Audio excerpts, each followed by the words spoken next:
बगावत सब नहीं कर सकते। वीरताई सदैव खून में पाई जाती है। कोई चाह ले कि मैं जाके वीरताई दुकान पे खरीद लूं, खरीद नहीं का, नहीं खरीदे। मर्द हमेशा पानीदार अच्छा लगता है, चाहे वो पहले के मर्द होके चाहे वो आज के मर्द होके। पानीदार के मतलब जानो थे? अब पानी मिला पिए कहाँ कहे रघुकुल रीत सदा चली आई,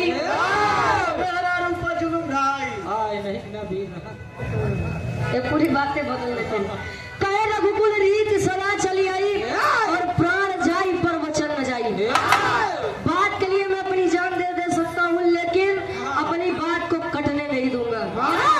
अगर आज के समय में भैया 10 सदस्य घरे में आता, 4 जने अपने बात पे टिकी है जेके पानीदार मर्द कहा थे, और 6 जने सुबेरे का कहिए संझाले का होई यो खुदो नहीं जाते। क्या बात गुरुजी? 4 लाइन तनी उन वीरों के बारे में हमारे कवि जी कलम के माध्यम से लिखा है। कैसे?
वीर लोरी के बहू के नाम कुबई रहे।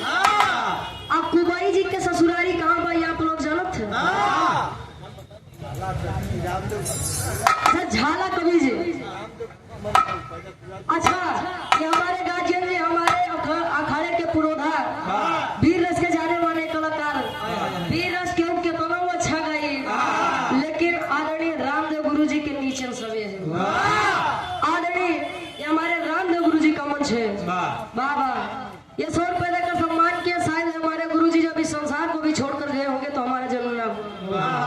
तो एक बार फिर से धन्यवाद है, इस मंच पर गाने बजाने का काबिल आप लोग हमें समझे।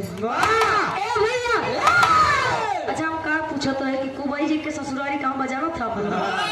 नहीं जानता, हमें बताई देगी। कुबई जी के ससुराल हमरे नेवाड़ी जेठवाड़ा प्रतापगढ़ में बा। कुबई जी के धर्म पत्नी के नाम माई खोइलन रही। अब खोइलन जी के नाम से हुआ एक धाम बा जेकर नाम खोइलन धाम बा। कुबई जी के लड़का वीर लोरी, वीर लोरी और माई मजरी के बीच में एक लड़का जेकर नाम वीर अघोरी बताया गया। हमार कहानी यार ऐसे रही, आ कहानी में कईयों मोड़ मिली। ते आप लोग तनी विचार करी है। तनी ब्रेकर लगा ले भाई। हाँ हो, काफी मोड़ बात तनी तनी समझे चले ना। आ देखा एक साथे दो काम न करी है, नहीं तो झंडू काम हो जाबा। बताओ कहीं लोरी जी के घरवा गढ़गौरा में। ए भैया, वही तो हम बताए कि गढ़गौरा में वीर लोरी का मजरी जी के बीच में एक लड़का जेकर नाम अघोरी बताया गया। ए भैया, क्या बात नहीं यार, एक मिजाजी गजल लगत बा। आशिक अपने मासूका को देख कहे क्या कहे?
करे, ये पीछे से वार करो थे गुरुजी।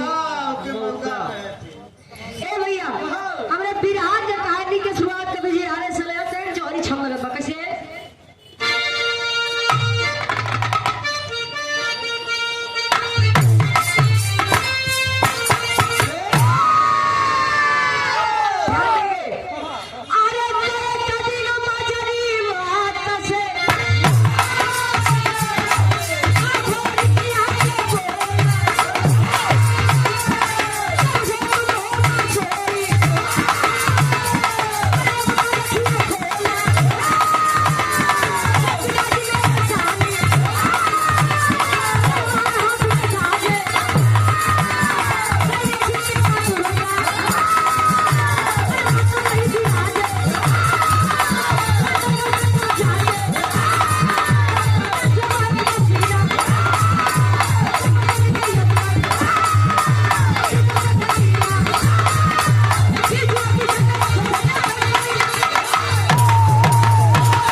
जी अब प्रयागराज के से आदरणीय हमारे गार्जियन जी महेश यादव जी बनपुरवा से समाज सेवी है। 100 रुपए तक समाज के आशीर्वाद के चाह रही वाह ला राहुल भैया बड़ी मेहनत कर बात तो नहीं है। ए भैया कहानी के तरी ध्यान ना आशा नहीं पूर्ण विश्वास में कहानी शीशा के जैसा साफ हुई। पहले के पुरनिया काका दादा एक बात कहा या पहले लोग कहा था कि जकरे जवानी आवत है तो चौकरत की आवत रही था यार। अरे अरे का यार इनके भाव बतावत रहे। ए भैया अच्छा कहा यहाँ बता कि पहले के लोग अपन जवानी काम में खर्चा कर रहे हैं। देखा मेरे बाबू लोग देख ला इतने उम्र के हैं फिर भी बैठा है। आई मेरे बड़का भैया लोग भाई देखा बिरहा पूरा न हो लेकिन केहू यार हो गई है तो केहू यार खड़े खड़े गोड़ की जाएंगे। कई लोग महुआ खाए वाली इनका लोग के महुआ खाए वाली दे रहे हैं। खैर बात की जाए जब इनके लोग महुआ पिए वाली है। ए भैया धीरे धीरे समय बीता वीर ये भोरी बाल्यावस्था से जब किशोरावस्था में प्रवेश किया मतलब जब लड़की से जब ओकरे जवानी यार पशु डॉक्टर है आप विनोद यादव जी इजाला भगवान के दूसरे का रूप है। ये सुंदर वाला और 100 रुपए देकर सम्मान किए। ऐसा बात ना बोला जो काम ए भैया आदरणीय हृदय के हमारे गार्जियन जी आप गोलू यादव जी ब्रांड जिला पंचायत सदस्य प्रत्याशी आप वार्ड नंबर 11 से दसवतपुर से बरीनपुर आप गार्जियन जी के दोनों 100 रुपए। अच्छा हमारी दुर्गा के चौरा पे बैठ के पूजा आराधना विनती इबादत करे। एक दिन वीर भोरी बैठा पूछ रहा है माँ अरे माँ माई हूँ आखिर मेरी विनती क्यों नहीं स्वीकारी जा रही है। मेरे पिता वीर लोरी जब भी आपको जरूरत पड़ी अपने जंघे का खून पिला करके आपको संतुष्ट करने का काम किए हैं। हम नहीं के लड़का वीर या भोरी माँ दुर्गा प्रकट हुई बता रही है बेटा मैं क्यों खुश हूँ। ये हम नहीं है आप बताते हैं कि अगर हमारे पुरखा पुरनियों का पिंडदान नहीं होता तारण तार नहीं होता तो हमारे पूर्वज इस संसार में भटकते हैं। समझने की बात है। ए भैया लोग गाय के अंदर माता को देख लेते हैं कौए के अंदर हमारे पूर्वज दिख जाते हैं लेकिन वारे जमाना आज के समय में इंसान को इंसान के अंदर इंसानियत नहीं दिख रही। अच्छा ठीक है खैर बात के बाद भाई आप लोग ज्यादा बुद्धिजीवी है। आया जब माई दुर्गा इतनी बतिया बताई कि तुम्हारे पिता वीर लोरी की आत्मा भी भटक रही है बेटा पिंडदान नहीं हुआ। आया गणगौरा में माई मजरी से पूछे माई मजरी बतावत बा का बतावे गुरुजी एक लाइन गीत लगत बा।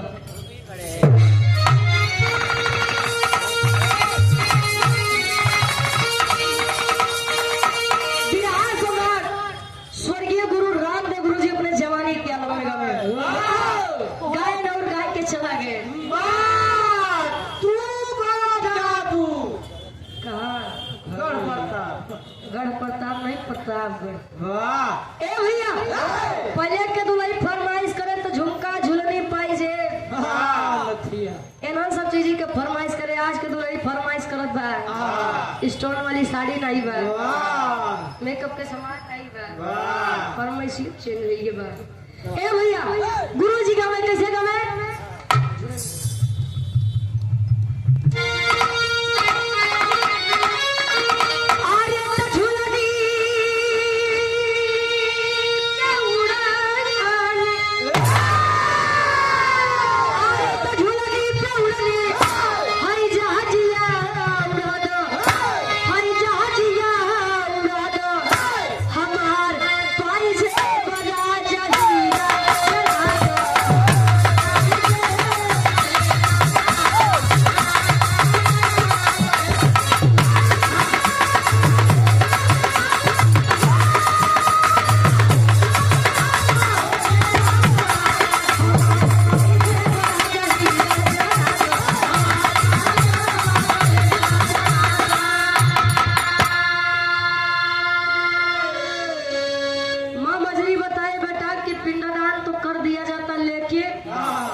ध्यान नहीं है, सुरपति।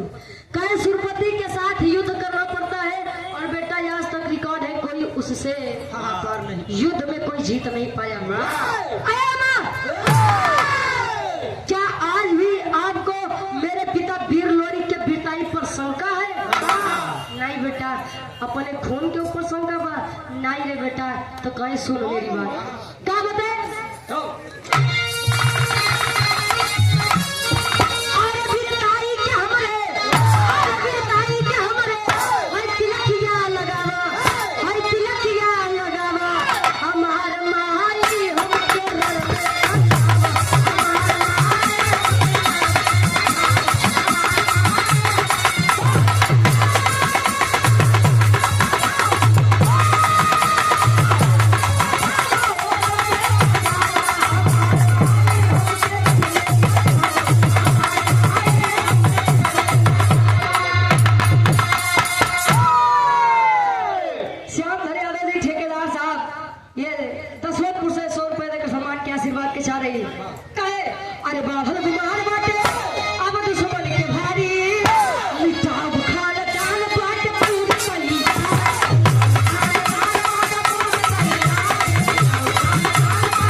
कितना जने तो नहाए धोए बिना लगाई लेते हैं गुरु ए भैया, एक तिलक विजय तिलक होता है। कोई भी किसी भी क्षेत्र में जाता है तो यही सोचता है कि प्रथम विजय का तिलक मेरे मत्थे पर लगे। तीसरा विजय तिलक शादी ब्याह के पहले चढ़ा था, बर्बादी शुरुआत वाली बाहर बाबा की नाई था। लाता प्रसाद यादव जी संसारपुर से 200 रुपए तक सम्मान के आशीर्वाद के छारे। ए भैया, माई मजरी से आशीर्वाद लेके ये भोरी काया कहाँ? वही काशी बनारस की धरती पर जहाँ आप लोग कहते हैं कि काशी की धरती भगवान भोलेनाथ के त्रिशूल पर टिकी हुई है। आया तो ये काशी घाट के किनारे एक पंडित से मुलाकात होता, एकदम भोरहरिया के बेला रहे, लगभग 5 या 4 बजे रही। शशिधर पंडित से मुलाकात हुई तो जब देखत बा तो एक बात पूछत बा। वो पंडित का पूछे, एक लाइन गीत लगत बा गुरुजी।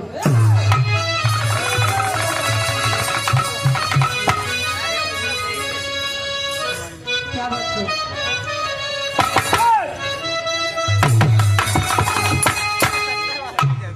पहले के समय में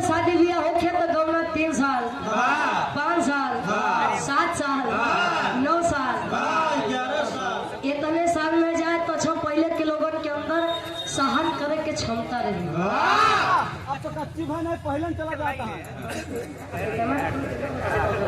ए भैया, फिर भी आज के समय में शादी ब्याह होने में तो सीधे विदाई करा।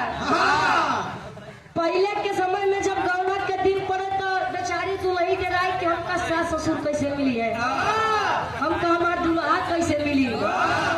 आज के समय में तो सास ससुर बेचारे डराते हैं, हमका दुल्ही कैसे मिली, पतो कैसे मिली, पता ना महीना 6 महीने साथे राय दे कि नहीं राय दे। अच्छा ये उसी तरह से ज्यादा थी भैया बाबू लोग डराते हैं, पता ना महीना 2 महीना जिए दे कि नहीं। डाले कर डाले नहीं। ए भैया, अभी ज्यादा नहीं, 1 हफ्ते की बात है। अम्बेडकर नगर में 45 साल की महिला थी, उसके 5 बच्चे थे।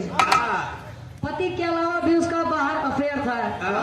पति को जानकारी हुई, मतलब पति के अलावा भी बातचीत कहीं और होती थी। पति को खबर हुई, कहीं काम करते हैं आप बोरिया बिस्तर बांध दिया, चल हम तो खुदे खुशी खुशी ले आई कि चलो ले गया। प्रेमी के हाथ में अपनी पत्नी का हाथ थमा दिया। लौट के आए तो गांव देश वाले पूछे, अरे यार 45 साल के अपन मेहरारू तो छोड़ दिया, 5-5 चितौर का देला है, कहाँ जाएंगे। कहे भाई साहब सौंप दे तो जियत है, कतो न लेके जाई तो हमारो ड्रम में जाई हमार गदेला कहा जाते। राजकरण यादव जी पूर्व प्रधान साहब हमारे बाबूजी के द्वारा 100 रुपए आशीर्वाद के चाह रही। तो पुराने समय के बाद में जब लड़किया के गौना के दिन पड़ा तो अपने सखी और सहेली से कही, का कहे,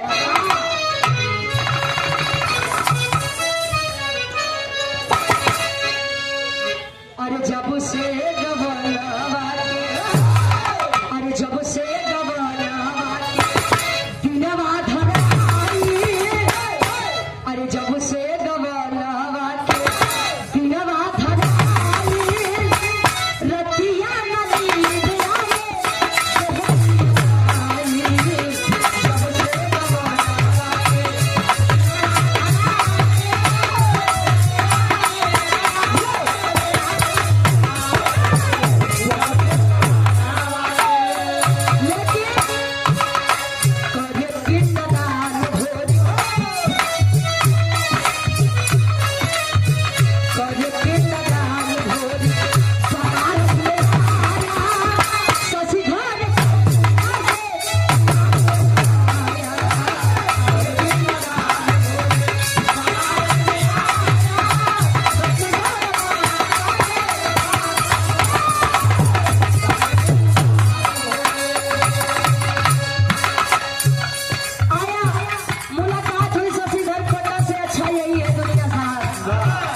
शशिधर कोटा से मुलाकात हुई, विजय भोरी को देखा, पूछा बेटा इतनी सुबह सुबह इस घाट पर कोई बात है क्या। कहे बाबा मैं गढ़गौरा से चलकर आया हूँ, मेरे पिता वीर लोरी, लोरी के नाम सुने शशिधर कोटा कहे हो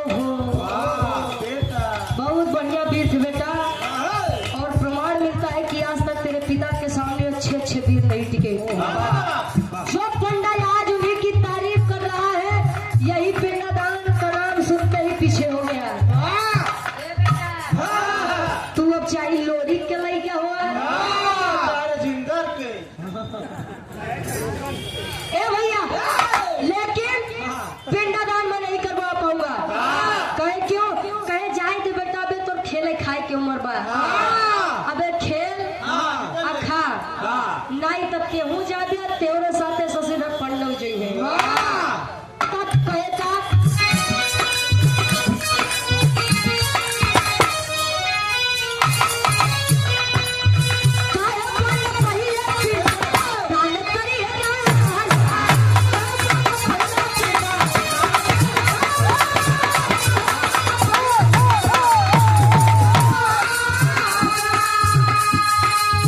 जबरदस्ती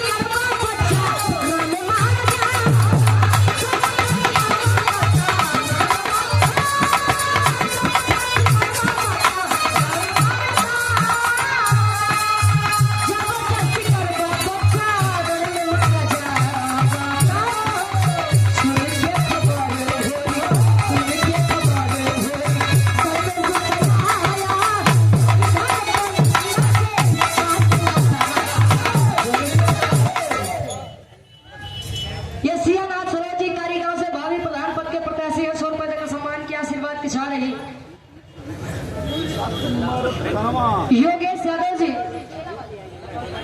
भेला बनपुरवा से 100 रुपया आशीर्वाद के चारे वीर भोरी कितनी बतिया सुनाए भैया निकाल के तलवार गर्दन पर रख दिया। पिंडदान करोगे कि नहीं करोगे? करोगे कि नहीं करोगे? मनीष यादव जी नथईपुर से ऋषभ मोबाइल शॉप गोसाई बाजार से 100 रुपए देकर सम्मान किए। माई भगवती करे कि तोरे काम में दिन रात चौन तरक्की। यह जरूरी बा। अच्छा यही है मनीष यादव भैया। वैसे खैर आप लोगों के बड़ा फायदा हुआ, रोज नया नया मोबाइल ए भैया। अच्छा तनी गौर करिए, आप बेचारा शशिधर पंडा खड़ा रहे, धीरे धीरे पैसा चालू लगा नहीं रहे। अरे साला पिंडदान नहीं करवाओ कई मार दे, पिंडदान करवाई दे तो वो मार दे। एरा आगे कुआं पीछे खाई। हम जाए अकोला से महेंद्र कुमार यादव जी हमारे बाबूजी की तरह सुंदर वाला 100 रुपए। अच्छा है भैया, डर के कारण शशिधर पंडा पिंडदान करवा दिया। पिंडदान तक बात अब यहाँ समाप्त बा।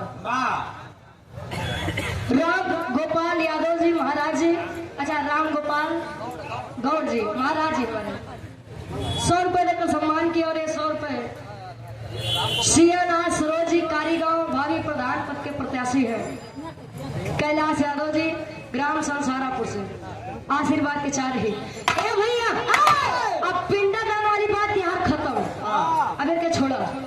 अब यहाँ शशिधर पंडा वीर भोरी का आपस में बैठ के विचार करते हैं, वार्तालाप करते हैं। और यहाँ पिपरी के राजा सुरपति के खबर चली। ए भैया हजारों की पलटन सजा करके घोड़े पर सवार आ गया कहाँ? यही बनारस के धरती पर। आप शशिधर पंडा लगे बेचारा हिले कहीं जा सर, तू तो जाबे कर हम लेके जाबा कहीं बाबा तू तनी रुका रहा। पहले जौन होई भी अब भोरी के होई करे बात तो होई चल दिया। तेरी के भाव में कभी लिखत है।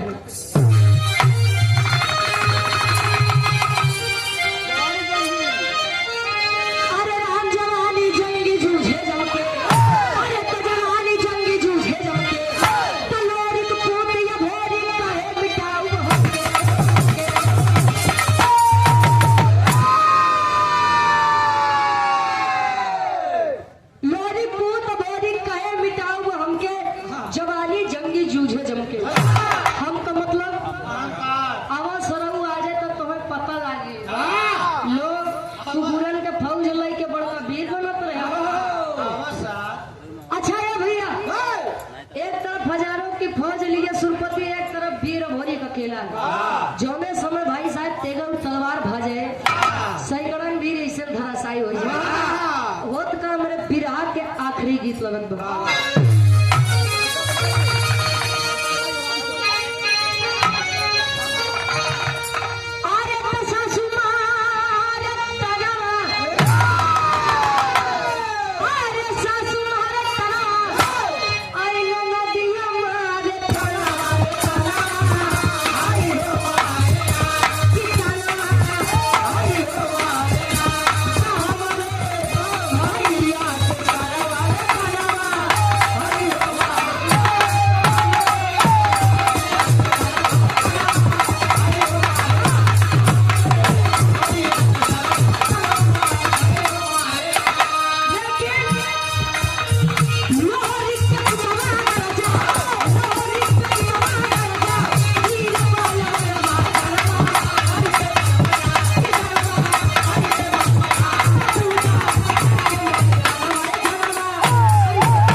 और ये प्रधान पद के आप प्रत्याशी हैं प्रेजेंट टाइम में और पूर्व प्रधान यहाँ पर रह चुके हैं हमारे अवध कुमार बिंद जी पूर्व प्रधान जी मुसौला से ये सुंदर माला और 500 रुपए देकर सम्मान के आशीर्वाद की छाड़ी ये भैया बैठ जाए तो नहीं लिया अब फिर यहाँ में डिस्टर्बेंस न होती हाँ बैठ जाए तब खींच ला कोई दिक्कत नहीं बा भैया अच्छा फिर ये भोरी जब तेगर तलवार भाजे तो छप धीरे धीरे करते करते भैया डब्लू गुरु जी मारत काटत मारत अरे बस नाक मड़ी नहीं तो मन बता ए भैया अच्छा धीरे धीरे 150 के फौज बैठी बची तो जे बच्चा लगे सुरपतिया के मने मन गरिया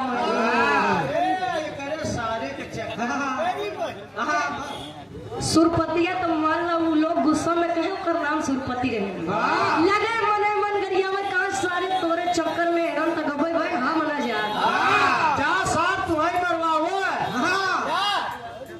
अब जे बच्चा बेचारे लंबा लेट गए कैसे भी जाने कि मर गया है अच्छा पहुंचा सुरपति के पास वीर भौरी पकड़ के कॉलर नीचे खींच लिया उधर यार वहां तक कहाँ पहुंच जाता यार अच्छा नीचे खींच लिया मोहे में करिखा पोताई के गदहा पे बैठाई के बनारस के सब कोनो कोना नहीं बचा जहाँ सुरपति के घुमाए न हो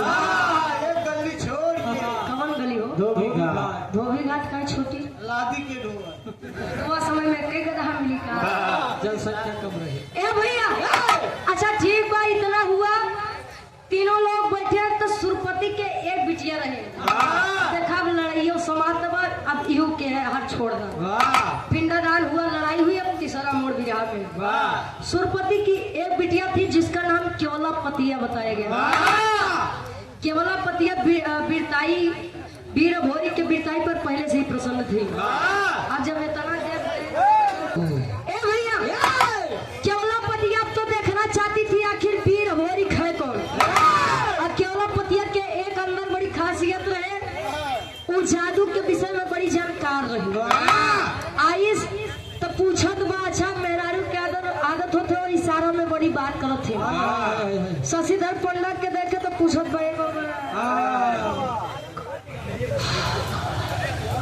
तो तू भी बढ़िया बोला क्या हो तो शशिधर पंडा इशारा करते रहे बेटी ये यार कि जे तोहर बाबू कितना दिन के बड़ी बनाई इज्जत माटी में लई गए ये यार तब ले के वाला पतिया करत है का गुरुजी पापट के भाव में कभी झिल खाता है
वीर भौरी को समझ पाते उसके पहले केवल पतिया अपन लगी जादू चलावे सही कहा कि क्रिया चरित्र पुरुष के भाग्य और मेहरारू के चरित्र कब बदल जाए क्यों देखे नहीं तुम बदल गया का भैया हरण कर गया ऑपरेटर भैया कहाँ हेलो देख लो हमारे दिमाग खरी में हेलो बिहार निचोड़ निकल गया सुगना सुगा बनाई के पिजरा में कैद करके पिपरी के राज लेके आए पर केवल पतिया एक बात करे दिन में वीर भौरी के सुगना बनाए रहे लेकिन जब रात होके पुरुष वाला तन नहीं दे चाहिए, लेकिन वारे मान मर्यादा उस समय की। वीर भोरी कहे लड़की, लड़की तुझसे मैं कायरों की तरह प्रेम कर लूं, ये मेरे शान के खिलाफ है। और ऐसे प्यार पर ए भैया, अच्छा धीरे धीरे समय बीतत बा, केवला पतिया रोज गुस्सिया के कहे जा दुनिया तरसत बा, तोय मिलत बा तो तोय अटकत बा।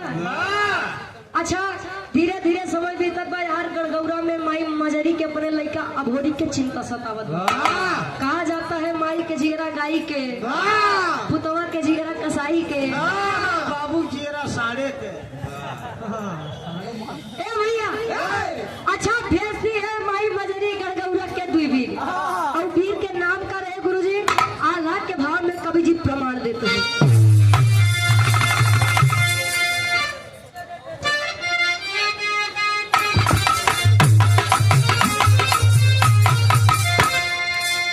आप जो खनियालो जी प्रधान जी उमरपुर से 151 रुपये आशीर्वाद के साथ पहली मजरी बात गौरा के नगरिया,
गौरा से कोनो वीर आए रहा था।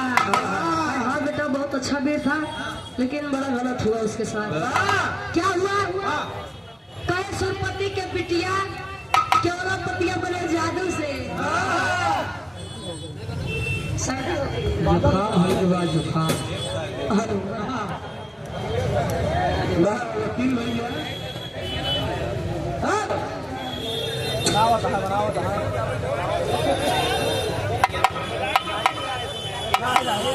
हो गया सिस्टम घबरा गया सब मशीन है घबरा गई क्या हेलो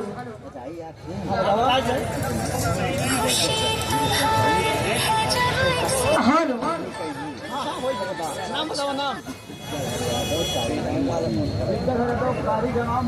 आदरणीय विद्याधर यादव जी महारानी हमारे पूज्य बाबू जी ये 100 रुपए देकर सम्मान के आशीर्वाद के छा रही आए। शशिधर पंडा बताया बेटा कि बहुत अच्छा वीर था, लेकिन एक गलती एक गड़बड़ी हो गई। क्या गड़बड़ी हो गई? सुरपति को हरा तो दिया, लेकिन सुरपति की एक बिटिया आ करके पिंजरे में कैद करके लेकर गई वीर अघोरी को। अब पिंजरा में कहाँ से हुई है भाई? कह रहे बेटा सुगना तोता बना के लेके। अब जादू का काट तो जादू से ही होता। जमुनी माई का बोलाए, जोगी के रूप धारण करे, अंदर तेगा तलवार ले, जरूरत पड़ी तो काम आई। चल दिए, जब वहां चल दिए तो पहुंचत है राज दरबार में। पहुंचल तो भजन गावत है, केवल पतिया का ये हमार राजा, ये हमार सैया, ये हमार हुआ हो? प्रेम से बुलाओ। चाची बुलाओ थी। ए भैया लाइट के पिजरा नीचे पहुंची, नीचे रखिए माई जमुनी रखियो हो।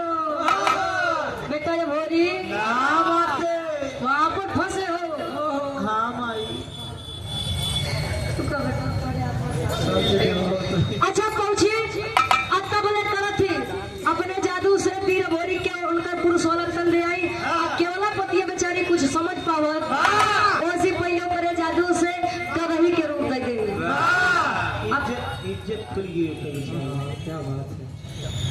केवला पतिया या बेचारी गदही बन के अपने बाबू के बगलिया खड़ी बा। मुड़ी लटकाए है बिना कपड़े पर ए भैया अच्छा ये अपने पिता अच्छा एक बात है जो पिता अपने पुत्र और पुत्री में कोई अंतर नहीं करते वो पिता हकीकत बात ये है अपनी पुत्री से अपने पुत्र से ज्यादा प्रेम करते हैं। अच्छा ओकर बाबू जब अपने बिटिया की हालत देखे तो लगे बेचारे रोवे गवे मुड़ी तो प्रेम बैठ गए जमुनी जी के सामने और कहा थे आखिरी बात खड़ी के भाग कभी जी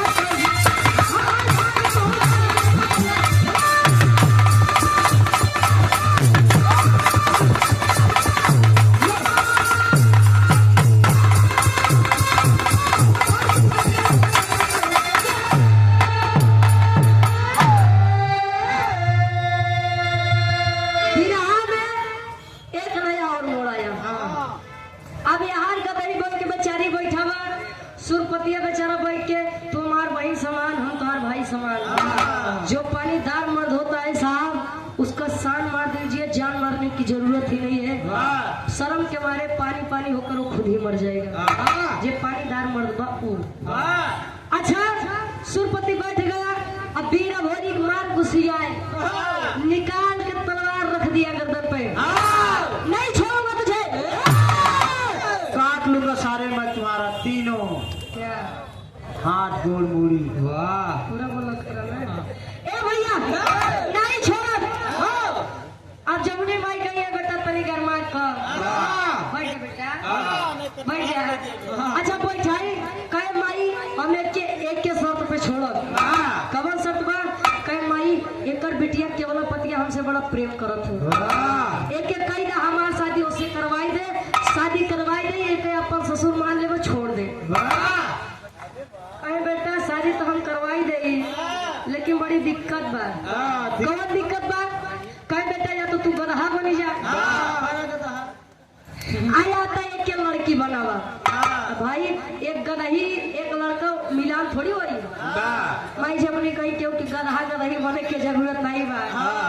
अब ठीक करत है अब ठीक करी तब ले होत का।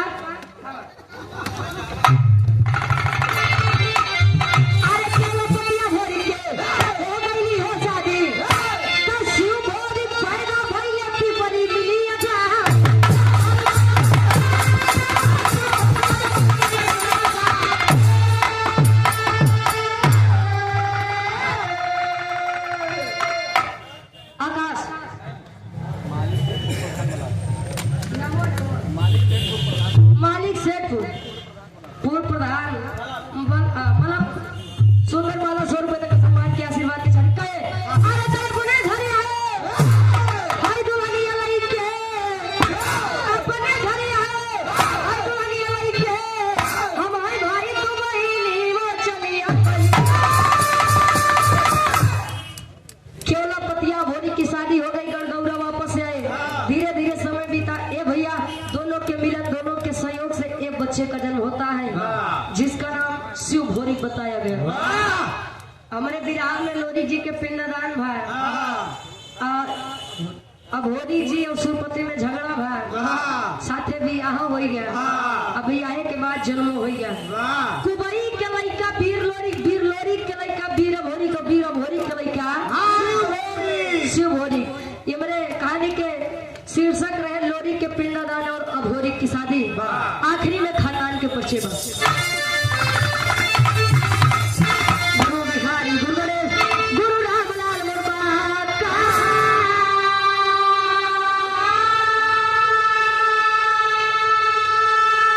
अरे स्वर्ग विराजे कवि चंद्रिका बच्चन का विजय पताका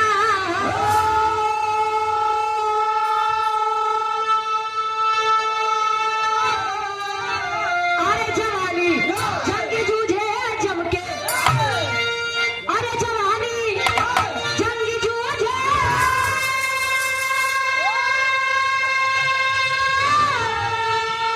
अरे जवानी जंग जूझे जम के वाला वंशी रुचि बड़ी करना पानी जवानी जंग जूझे जम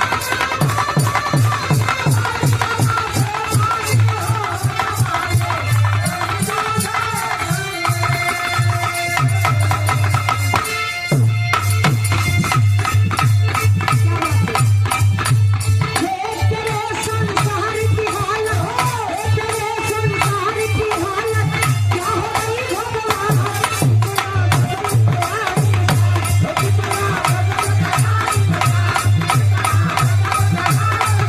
सूरज न बदला चांद न बदला सूरज न बदला चांद न बदला न बदला आसमान न बदला